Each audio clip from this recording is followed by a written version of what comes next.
오늘 말씀은 3절에 있는 말씀, 마지막 부분에 나와 있는 말씀이죠. 여호와께서 이 말씀을 하셨느니라. The Lord has spoken this word. 오늘 말씀은 이사야서 말씀의 새로운 내용의 시작이 됩니다. 여러분, 우리가 지금까지 나눴던 이사야 말씀을 간략하게 구분해 보면 세 가지로 구분을 해볼 수 있습니다. 1장부터 12장까지는요, 유다와 이스라엘 백성에게, 예루살렘에 사는 하나님의 백성에게 주는 말씀이었습니다. 그리고 13장부터 23장까지, 지난주 우리가 나눴던 말씀까지는 이제는 하나님의 백성을 넘어 이방 민족들에 관한 말씀이었습니다. 우리가 2주 전에 말씀드린 대로 이방 민족들의 멸망에 대한 예언의 메시지가 13장부터 23장까지 기록이 되어 있습니다.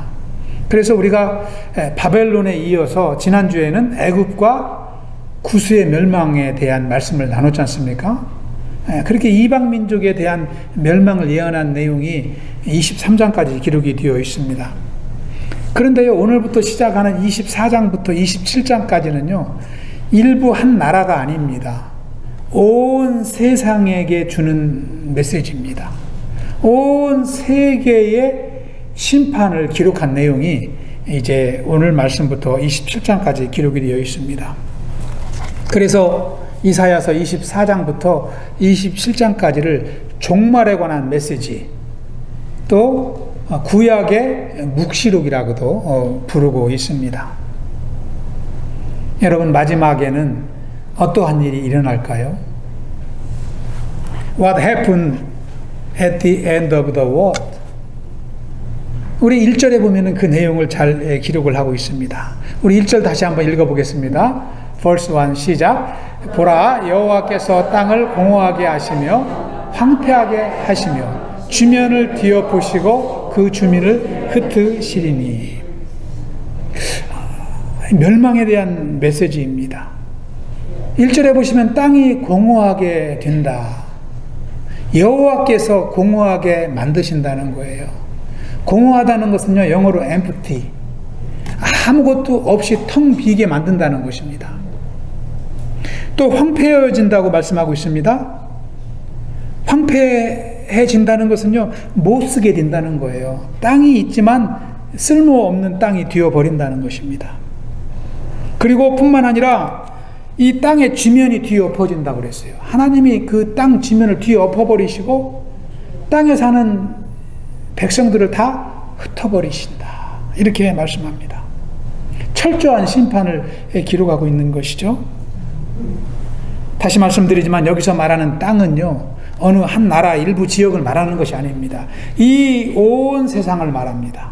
온 지구의 멸망을 말씀하고 있는 것입니다.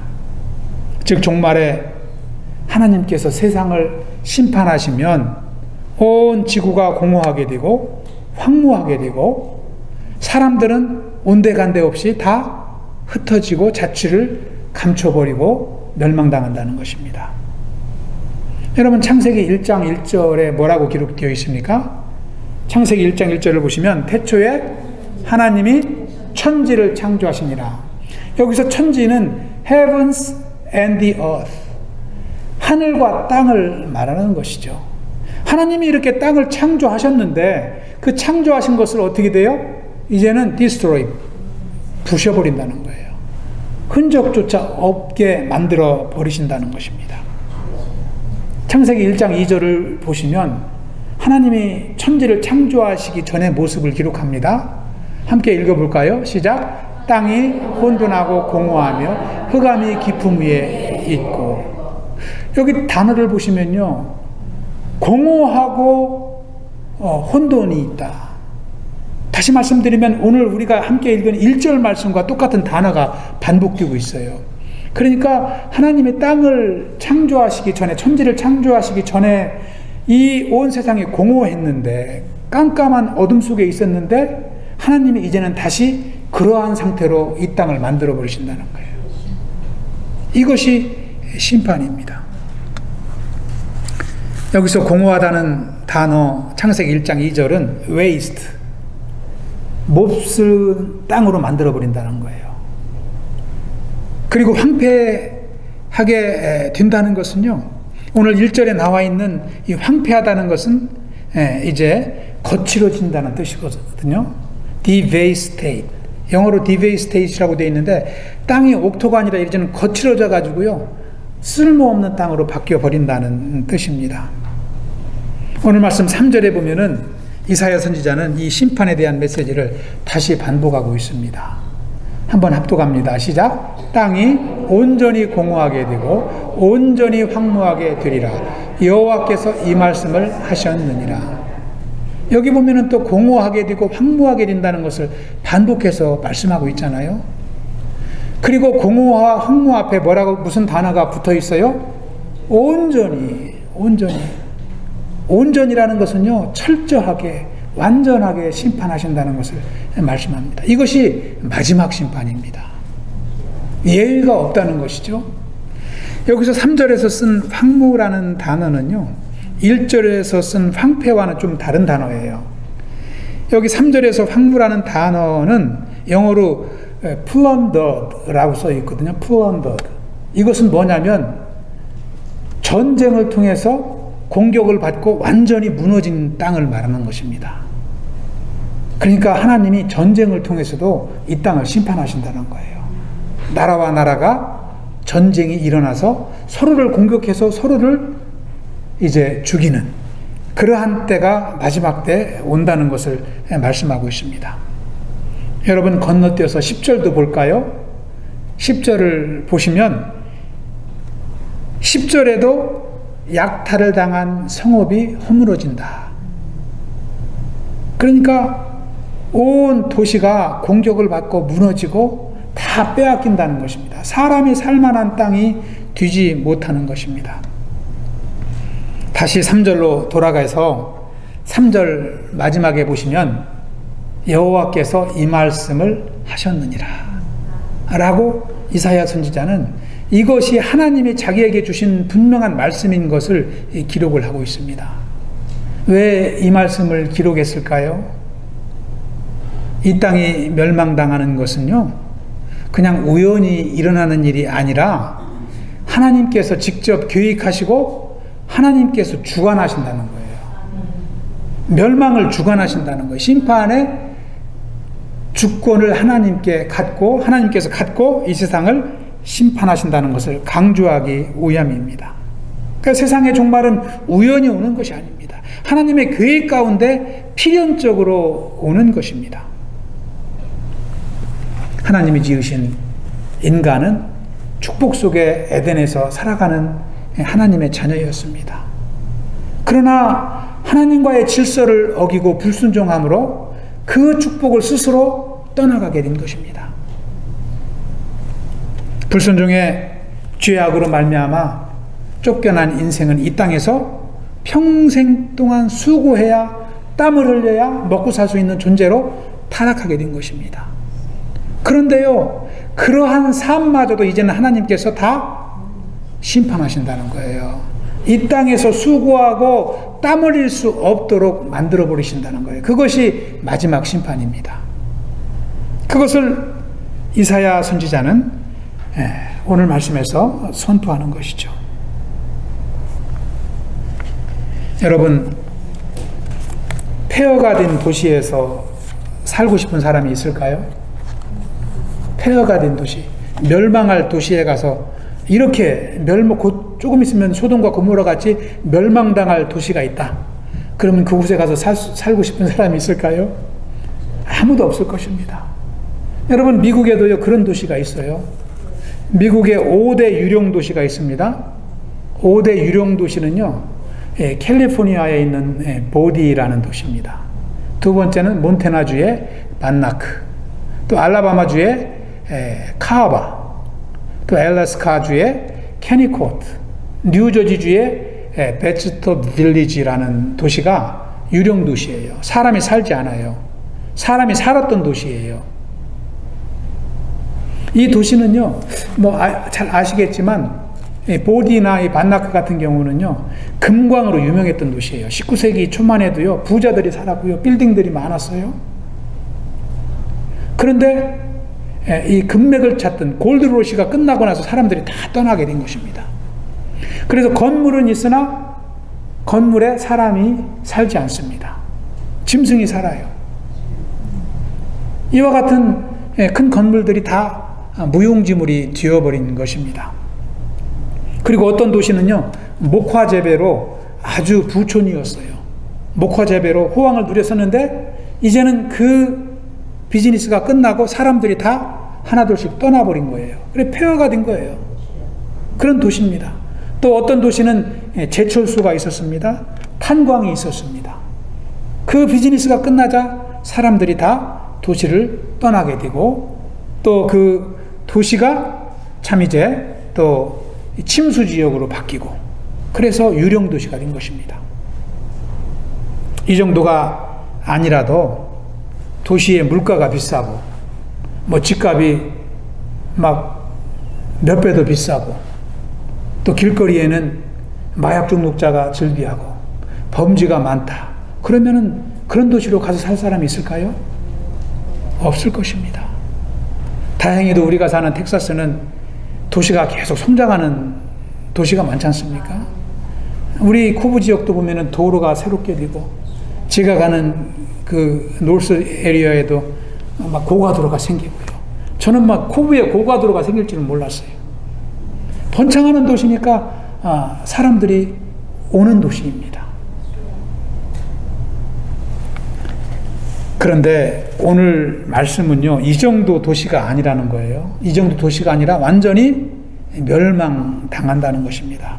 완전히 폐허가 된다는 것입니다. 여러분 12절을 보시면 12절에도 다시 반복하여 말씀하고 있습니다. 성읍이 황무하고 성문이 파괴되었다. 이제는 도시 전체가 땅이 황폐되었을 뿐만 아니라 사람들이 세운 도시가 무너진다는 것을 더 세밀하게 기록을 하고 있습니다. 성문이 파괴되면 도시로 갈 수가 없을 것입니다. 성읍이 황무하다는 것은요, 사람들이 세운 도시, 건물들이 다 무너진다는 거 아니겠습니까? 여러분, 이렇게 도시가 파괴되면 사람이 살 수가 없을 것입니다. 땅만 황폐하게 되는 것이 아니고, 또 건물만 무너지게 되는 것이 아니고, 또 다른 모든 삶의 터전이 무너지게 됩니다. 어떤 현상들이 일어날까요? 이렇게 멸망을 당하게 되면 인간관계도 다 파괴되는 것입니다. 여러분 2절을 한번 보시기 바랍니다. 2절을 보시면 백성과 제사장이 같을 것이며, 원래 백성과 제사장은 달랐습니다. 종과 상전이 같을 것이며, 여종과 주인이 같을 것이며, 사는 자와 파는 자가 같을 것이며, 빌려주는 자와 빌리는 자가 같을 것이며, 이자를 받는 자와 이자를 내는 자가 같을 것이며. 여기서 보면은 이 관계는요, 다 사람들이 세우는 관계입니다. 사람들이 이 땅을 살아가는 동안 맺어지는 관계잖아요. 같다는 것은 이런 관계가 다 무너진다는 것입니다. Human relationship are destroyed. 다 무너진다는 것입니다. 여러분, 이런 관계가 어떤 관계예요? 종과 주인의 관계, 또 빌리는 자와 빌려주는 자의 관계. 이런 관계가 오늘날 갑을 관계 아닙니까? 갑을 관계. 막 있는 자가 행세하는 것을 갑질한다, 이렇게 이야기하잖아요. 이것은 종과 상전의 관계, 상하 관계를 말하는 것입니다. 이런 인간관계가, 하나님은 이런 인간관계도 다 멸망시키신다는 거예요. 다 디스트로이 시키신다는 거예요. 불평등한 관계, 이런 관계는 다 모두 무너진다는 것을 말씀합니다. 여러분, 하나님이 세우신 관계는 이런 관계가 아니죠. 하나님은 어떤 관계로 우리를 인도하십니까? 그렇습니다. 사랑의 관계, 평등한 관계입니다. 평등한 관계, 사랑의 관계. 다시 말해서 하나님은 그러한 관계를 세우시기 위해서 인간의 관계까지도 다 파괴하신다는 것을 말씀하고 있는 것입니다. 여러분, 교회는 예외일까요? 교회는 다 평등하고 사랑의 관계로만 있습니까? 그렇지 않을 때가 있어요. 목사가 성도 위에 군림하는 교회가 있고요. 성도가 목사를 불신임하는 교회가 있어요. 그게 순종하지 않습니다. 또 성도가 성도를 서로 시기하고 무시하고 스스로 먼저 위에 쓰려고 하고, 이런 관계가 믿음의 백성 가운데도 있는 거예요. 하나님은 이런 관계를 미워하시는 것입니다. 마지막 때 이런 관계를 모두 다 허물어 보신다는 거예요. 여러분, 제가 지역을 다니다 보면은요, 저에게 안부를 묻는 사람들이 자주 있습니다. 요즘 목기가 어떠십니까? 그분은 뭐 잘 적응하고 있습니까? 그리고 또 꼭 물어보는 안부가 교회 안부예요. 교회는 어떻습니까? 성도들은 평안합니까? 그게 무슨 말일까요? 성도들이 서로 사랑합니까? 서로 평등한 관계를 갖고 있습니까? 이런 질문으로 들려요. 한 사람이 다른 사람 위에 군림하려고 들진 않습니까? 혼자 주인 행세하려고 하는 성도는 없습니까? 이런 것 같이 들려요. 그래서 저는 제 안부를 물을 때는 괜찮은데 교회 안부를 물을 때는 상당히 조심스러울 때가 많아요. 신중하게 답을 해야 되기 때문입니다. 우리는 하나님이 세우신 관계로, 평등한 관계로 살아가야 되는 것이죠. 다른 사람을 무시하고 지배하려 들면 마지막 날에 하나님의 심판의 대상이 된다는 것을 우리는 말씀을 통해서 깨닫게 되는 것입니다. 우리 교회가 하나님이 세우신 관계로 하나님께 영광 돌릴 수 있기를 축원합니다. 둘째로, 이 땅에 멸망이 찾아올 때 슬픔으로 가득하게 된다는 것입니다. 여러분, 4절을 한번 보시기 바랍니다. 4절 말씀을 한번 읽어보겠습니다. 시작. 땅이 슬퍼하고 쇠잔하며 세계가 쇠약하고 쇠잔하며 세상 백성 중에 높은 자가 쇠약하며. 온 슬픔이 온 땅에 가득하게 되는 것입니다. 하나님의 심판을 받은 세상은 연약하게 되는 것입니다. 힘이 빠진다는 것이죠. 그래서 높은 자들이 무너지고 온 세상은 슬픔의 바다로 변한다는 것을 이사야 선지자는 기록하고 있습니다.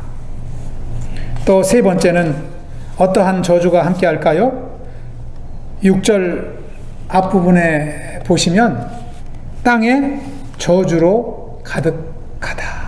저주가 땅을 삼켰다. 그 중에 사는 자들이 정죄함을 당하였고 땅의 주민이 불타서 남은 자가 적다. 여기에 보면은 남은 자가 많지는 않지만 있다는 것을 또 이사야 선지자는 기록하고 있습니다. 이 13절에서도 이 말씀을 연결하여 마지막에 설명을 하게 됩니다. 여러분, 저주 받았다는 것이 무슨 뜻입니까? 주일학교에서도 제가 설명을 했는데요. 저주 받았다는 것은요, 하나님의 심판을 의미합니다. 하나님의 심판을. 멸망받았다는 것이죠. 여러분, 이 땅은 어떠한 땅입니까? 죄악으로 가득한 땅입니다. 저주받은 땅이었습니다. 그런데 하나님께서 저주받은 땅에 예수님을 보내주심으로 우리 인생에 소망을 주신 것입니다. 여러분요, 이 땅에 살지만 예수님을 떠나 사는 인생은 그냥 저주받은 땅에 사는 것이에요. 저주받은 땅에 사는 것입니다. 예수님만이 소망이 되시기 때문입니다. 희망이 되시기 때문입니다. 여러분, 저주라는 것은요, 하나님의 은혜와 사랑이 떠나가면 저주입니다. 아무리 물질적으로 풍요하고 지혜가 많아도 하나님의 사랑과 은혜를 기억하지 못하는 인생은 그 자체가 저주입니다. 그것이 저주입니다. 그래서요, 저주받은 인생에게 하나님의 은혜가 임하면 축복이고 그것이 떠나가면 저주인 거예요. 다른 게 아닙니다. 그래서 멸망의 때는 하나님의 은혜가 떠나간다는 것입니다. 그래서 이 마지막 때에 우리가 예수 믿고 구원받은 것이 축복이 아닐 수가 없습니다. 내일이라도 예수님이 오시면 그 구원의 문은 갖춰지기 때문입니다. 저와 여러분이 하나님의 자비와 긍휼을 입은 자로서 날마다 참 하나님의 은혜를 기억하며 살아갈 수 있길 축원합니다. 또 마지막 때가 되면은 우리 인생이 즐기고 나누었던 모든 기쁨은 다 송두리째 떠나가게 되는 것입니다. 우리 7절에서 9절 다시 한번 읽어보겠습니다. 7절에서 9절 말씀 시작. 새 포도즙이 슬퍼하고 포도나무가 쇠잔하며 마음이 즐겁던 자가 다 탄식하며 솟구치는 기쁨이 그치고 즐거워하는 자의 소리가 끊어지고 수금 타는 기쁨이 그쳤으며 노래하면서 포도주를 마시지 못하고 독주는 그 마시는 자에게 쓰게 될 것이다. 아멘. 기쁨이 떠나가고 슬픔이 찾아오고 탄식 소리만 남는다는 것입니다. 인생의 즐거움도 다 사라진다는 것을 이사야 선지자는 이제 구체적으로 기록을 하고 있습니다. 그것을 보면은 우리 인생의 기쁨은 누가 주는 것일까요? 그렇습니다. 주님이 주시는 거예요. 주님이. 우리는 기쁨을 찾아 열심히 살려고 노력하고 있지만 그 기쁨은 주님이 아니면 우리가 누릴 수가 없는 거예요. 여러분, 우리 인생의 목표가 행복이 되어서는 안 됩니다. 자주 말씀을 드리지만 우리 인생의 목표가, 우리 가정의 목표가 행복이 되어서는 절대 평생 동안 행복을 누리지 못해요. 행복은요, 우리가 찾는다고 오는 것이 아니기 때문에 그래요. 행복은 우리가 주님을 열심히 섬기고 주님의 말씀에 순종할 때 주님이 주시는 기프트예요. 그것을 사람들이 모르기 때문에 일평생 동안 금광을 찾아 헤매고 탄광에서 목화단지에서 일하다가 그냥 유령도시가 되어버린 거예요. 그러나 지혜로운 주님의 백성들은요, 하나님을 의지합니다. 하나님을 진짜 없을수록, 시간과 물질이 없으면 없을수록 그것을 하나님께 드리고 하나님께 매달리며 살아가는 거예요. 그것이 진정한 지혜자입니다. 하나님의 축복을 누릴 수 있기 때문입니다. 오늘날에도 많은 사람들이 하나님을 떠나 행복을 찾아 살아가고 있습니다. 개인주의가 심한 나라요, 물질주의가 팽배한 시대에 우리는 살고 있기 때문입니다. 그러나 절대 행복할 수 없다는 거예요. 이사야 선지자가 선포하듯이 슬픔과 탄식으로 가득하게 된다는 것입니다. 인간을 지으시고 생명을 주신 하나님께 행복이 있는 줄 믿습니다.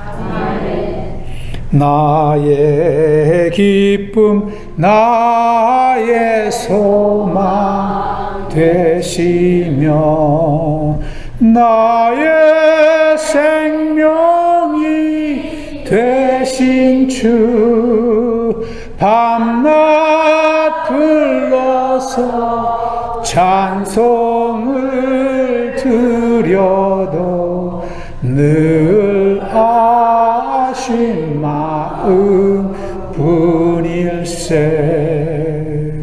나의 진정 사모하는 예수님, 음성조차도 반갑고 나의 생명과 나의 참 소망은 오직 주 예수 뿐일세. 밤새 불러도 부족할 찬양인 줄 믿습니다. 밤새 불러도. 근데요, 이 귀한 찬양을 세상 사람들은 많이 알지 못합니다. 세상 사람들은 이 굿뉴스를 알지 못하고 자기 열심으로 막 그냥 주랭랑치고 살아가는 거예요. 누가 이 기쁜 소식을 전해야 될까요? 누가 이 기쁜 소식을 전해야 됩니까? 구체적으로 누가 이 소식을 전해야 됩니까? 진작에 그렇게 말씀하셔야죠. 왜 자꾸 돌려서 말씀하십니까? 44살 된 저와 여러분이 해야 돼요. 44살이면 이제 어린이가 아닙니다. 활발하게 일할 때입니다. 할렐루야. 온 세상이 마지막으로 이러한 심판을 맞이한 까닭이 무엇일까요? 그 이유를 오늘 본문에 정확하게 기록하고 있습니다. Why this judgment has come to this world? 우리 5절을 한번 읽어보겠습니다. 5절 말씀 시작. 땅이 또한 그 주민 아래서 더럽게 되었으니 이는 그들이 율법을 범하며 율례를 어기며 영원한 언약을 깨뜨렸습니다. 아멘. 이 말씀 하려고요. 이사야 선지자는 상세하게 이야기한 거예요. 이 말씀 하려고. 너희 죄가 바로 이것이다. 이 세 가지다.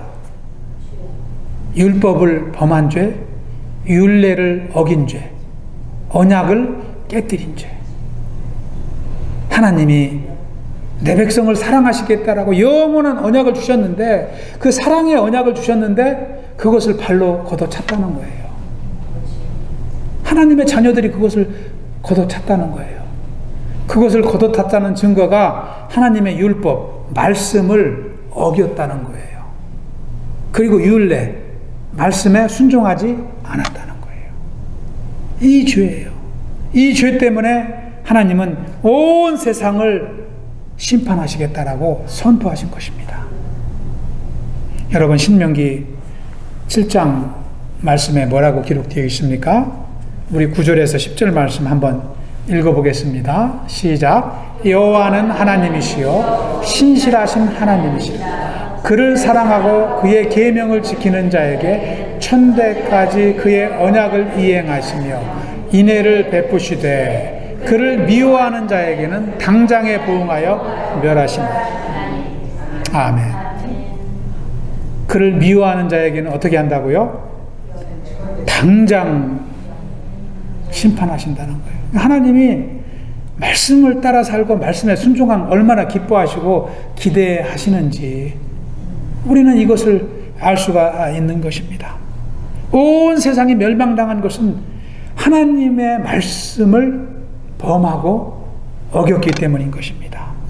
하나님의 약속을 붙잡지 않았기 때문입니다. 오늘날도 하나님의 말씀을 가볍게 여기는 사람들이 많습니다. 부인하고 멸망의 길을 가고 있는 것입니다. 그래서 우리가 오늘 말씀을 통해서 배우는 교훈이 있다면, 첫째는 세월이 지나갈수록 예수님의 말씀을 붙잡고 살아야 된다는 것입니다. We must always rely on the word of God. 하나님의 말씀을 붙잡고 살아야 되는 거예요. 여러분, 디모데전서 4장 8절에서 사도 바울은 이렇게 강조합니다. 합독하겠습니다. 시작. 육체의 연단은 약간의 유익이 있으나 경건은 범사에 유익하니 금생과 내생의 약속이 있느니라. 아멘. 말씀을 의지하는 경건의 삶은 이 세상에서도 안전하고 하나님의 심판이 임해도 그 후의 세상에서도 약속이 있다는 거예요. 하나님의 생명을 누린다는 거예요. 하나님의 말씀을 의지하는 자는 심판이 온다 해도 겁이 없다는 것입니다. 겁낼 필요가 없다는 것입니다. 또 우리가 오늘 말씀을 통해서 깨닫는 지혜가 있다면, 이 세상 사는 동안 욕심 버리고 살아야 된다는 것입니다. 그리고 주님을 의지해야 된다는 것입니다. We must give up our greed and rely on the word of God. 욕심 버리고 하나님 말씀을 따라야 된다는 것입니다. 주님보다 이 땅의 것을 사랑하면 주님이 심판하실 때 그것을 알 수가 없어요. 그냥 멸망에 휩싸이고 말게 되는 것입니다. 그래서 우리는 전심으로 주님을 따라야 합니다. 그리고 오늘 말씀이 주는 세 번째 지혜는 하나님의 말씀을 전하며 살아야 된다는 것이죠. 복음을 전하는 자는요, 말세를 대비하는 가장 든든한 자인 줄 믿습니다. 복음을 전하다 주님 맞으면 그거보다 더 큰 축복이 어디 있습니까? 얼마나 큰 축복입니까? 왜요? 전도는 주님이 우리에게 주신 마지막 명령이요 사명이기 때문입니다. 교회에 주신 사명이기 때문입니다. 그래서 43주년 된 우리 교회가 더욱 힘써야 되는 것은 바로 복음 전도입니다. 복음 전도입니다. 할렐루야. 복음 전하기 싫어도요, 아멘으로 화답하면 전하고 싶은 소원이 자꾸 생겨요. 그러니까 전도 나오면 아멘, 아멘 하시기 바랍니다. 아멘. 우리 마지막으로 13절을 보시기 바랍니다. 13절은 아까도 말씀드렸듯이 하나님의 심판을 추수에 비유해서 말씀하고 있는데, 그 하나님의 심판 때에도 남은 자가 적지만 있다는 것입니다. 우리 한번 읽어보겠습니다. 시작. 이러한 일이 있으리니 곧 감람나무를 흔든 같고 포도를 거둔 후에 그 남은 것을 주음 같을 것이니라. 아멘. 감람나무를 흔들어 그 열매를 거둡니다. 그런데 그렇게 추수를 해도 나무에 남은 열매가 몇 개 있다는 거예요. 또 마찬가지로 포도를 거둘 때도요, 좀 남겨놓습니다. 그래서 새가 와서 좀 쪼아먹고 짐승도 먹고. 우리 여기 감나무에 잎이 무성하고 감이 주렁주렁 열렸는데 아주 누가 밑에를 아주 깔끔하게 딱 단장했더라고요. 그래서 나 우리 성도님이 하신 줄 알았더니 보니까 우리 사슴이 새벽에 와가지고 고맙게, 응? 제가 새벽기도 이렇게 오면은, 새벽기도 오시는 분들은 사슴을 잘 보실 거예요. 사슴이 그것도 가족이 엄마 아빠 아이 해가지고 막 이렇게 와서 막 갉아먹어요. 응? 그게 참 우리가 사슴을 기르는 교회입니다. 근데 그때에도 감람나무나 포도나무를 거둘 때 주인들이 그것을 남겨놓는다는 거예요. 짐승들을 생각해서. 근데 이 남은 수는 마지막 심판 때 남은 자를 말합니다. 다시 말하면 온 세상이 죄악 가운데 있지만 하나님의 말씀을 의지하고 말씀을 순종하고 말씀을 선포하는 자들이 그 가지에 남아 있다는 거예요. 구원받는다는 것을 의미하는 것입니다. 여러분, 이것을 생각하면 우리가 한 절이지만 일주일에 한 번씩 말씀을 하루에 100번씩 선포하는 것이 얼마나 축복입니까? 100번씩 선포하시는 분 한번 손 들어보세요. 하나님의 말씀을 100번씩 선포하시는 분. 그냥 손 들어보세요, 진짜. 많이 하시는 것 같은데, 겸손하셔서. 이 중요한 것입니다. 맥체인 성경 얼마나 중요해요. 이게 마지막 심판을 대비하는 것입니다. 모교전도 마지막 심판을 대비하는 것입니다. 우리가 더욱더 말씀을 사랑하는 교회가 되길 축원합니다. 마지막으로 짧은 예화 하나 말씀드리고 마치도록 하겠습니다. 어떤 사람이 죽어서 천국문을 지나가는 꿈을 꾸었습니다. 그는 죄인이라고 쓴 표를 가지고 있었어요. 이 표를 가지고 천국문을 딱 들어가려고 그러니까 아무래도 이 죄인이라는 표 때문에 천국문에서 딱 들어가지 못하고 이제 잡힐 것 같아요. 그래서 그 표 밑에다가 뭐라고 썼냐면, 저는 그렇게 큰 죄인은 아닙니다. 그렇게 써놨어요. 죄인이지만 그렇게 큰 죄는 아니라고 그렇게 써놨어요. 그리고 그 표를 쓴 거를 가지고 천국문을 딱 들어가려고 그러니까 못 들어갔어요. NO 하고서 리젝을 당했어요. 그래서 다시 곰곰이 생각을 했어요. 아니, 이거 가지고는 안 되겠다. 그럼 뭐라고 써야 되나? 그래서 지웠어요. 이번에는 뭐라고 썼느냐면은, 저는 선인이 되려고 열심히 노력했습니다. 그러니까 착하게 살려고 힘썼습니다. 그렇게 또 써놨어요. 죄인이지만 그 중에 착하다는 것이죠. 그리고 또 그걸 가지고 빨리 통과하려고 천국문을 딱 들어가려고 했더니 딱 또 잡혔어요. NO! 하고 또 리젝을 당했어요. 그래서 다시 곰곰이 생각하다가 생각이 안 나는 거예요. 그래가지고 지워버리고 그냥 먼저 있던 대로 죄인이라는 단어만 쓴 표를 가지고 다시 힘없이 천국문을 갔더니 들여보내주는 거예요. 들여보내주는 거예요. 무엇을 의미할까요? 우리가 이 땅을 살아가는 동안 죄인인 것을 잊으면 실족한다는 거예요. 우리가 구원받았지만 구원받은 죄인이라는 것을 늘 기억해야 된다는 것이죠. 그 은혜를 기억할 때 우리가 겸손하게 살 수 있다는 것입니다. 주님 오실 때를 기다리며 살 수 있다는 것입니다. 우리가 의인인 줄 착각하고 한눈 팔다가는 우리는 실족하는 인생으로 떨어지는 것입니다. 멸망받는 인생으로 떨어지게 되는 것입니다. 여러분, 우리가 암송한 말씀이 있지 않습니까? 요한일서 2장 17절 뭐라고 그랬어요? 이 세상도 그 정욕도 지나가되 오직 하나님의 뜻을 행하는 자는 영원히 거한다고 그랬어요. 이 세상도 그 정욕도, 이 세상의 것도, 우리의 욕심도 다 지나가지만 하나님의 뜻대로 순종하는 자는 영원히 산다는 것입니다. 우리 교회가 은혜 안에서 늘 소망 중에 나아가는 믿음의 공동체가 되길 축원합니다. 그래서 하나님의 심판 속에서도 구원함을 받고 하나님의 은혜와 기쁨과 축복 속에서 승리하는 교회가 되길 기도합니다. 할렐루야. 기도하겠습니다.